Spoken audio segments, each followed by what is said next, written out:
kitabı. Yoxdur vicdanında qanun qoxusu.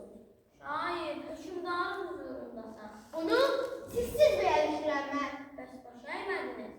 Əymədim bəli. Əymət vicdanın böyük şey gəlir. Kılınclar toqquşub iş görən zaman. Neylər dediniz quru bir vicdan.